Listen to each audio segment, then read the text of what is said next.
In this lesson today, we are reviewing unfamiliar words and how we use context clues to figure out those unfamiliar or unknown words. In our introduction, we reviewed how we use context clues when we have a question that has an A, B, C, and D answer to choose from, like we usually see on our test. In this example that we're going to look at today, we will not have an A, B, C, and D answer to choose from. When we're reading, we come across words that we don't know. We can't just skip over these words and continue reading. Just like when you're reading in your AR book, you come across new words. In these cases, we have to stop and find the clues around the word to figure out the meaning of that unfamiliar word. Let's take a look at our short story.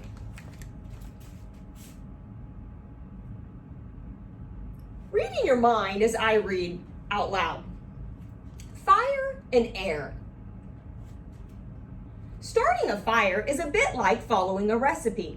Getting anything to combust takes 3 ingredients: fuel, heat, and oxygen. All 3 are needed for burning to begin. But where do these ingredients come from? Fuel is anything that burns easily, including wood, paper, or grass. Heat can come from many places, but most people use matches. And oxygen, of course, is a gas in the air around us. Take a moment to think about, let's look at this word, combust. We're going to try to figure out what it means, but first we're going to find the good clues. Take a moment now to find those good clues. Reread around it to find the good clues.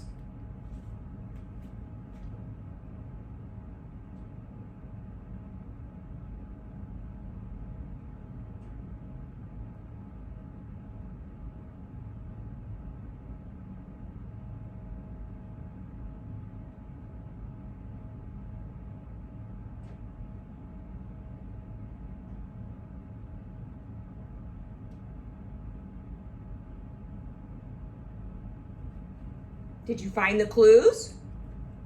Here they are.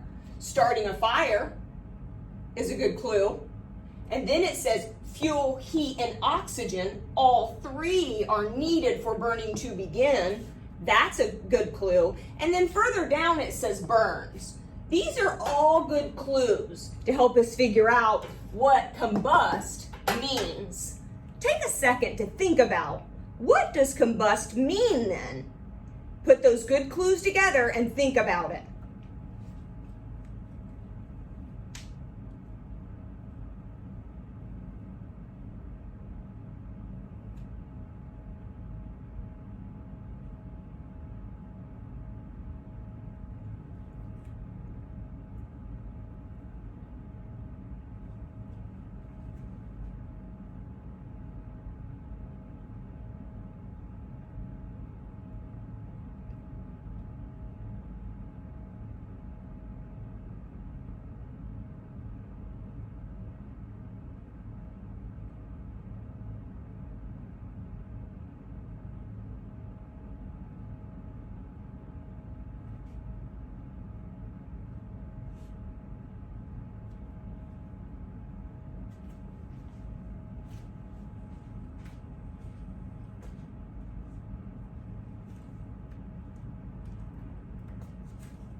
What did you come up with?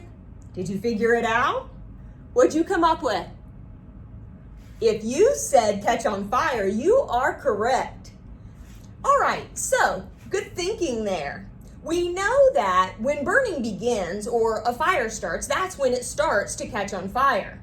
Let's substitute in and see if it makes sense and goes with our good clues. So right here it says, getting anything to catch on fire takes 3 ingredients: fuel, heat, and oxygen. And of course, all of the good clues helped us figure that out. Great job on that.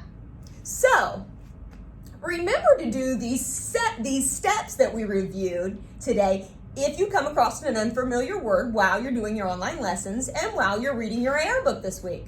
I'll see you again soon in our online classroom. Bye, everyone.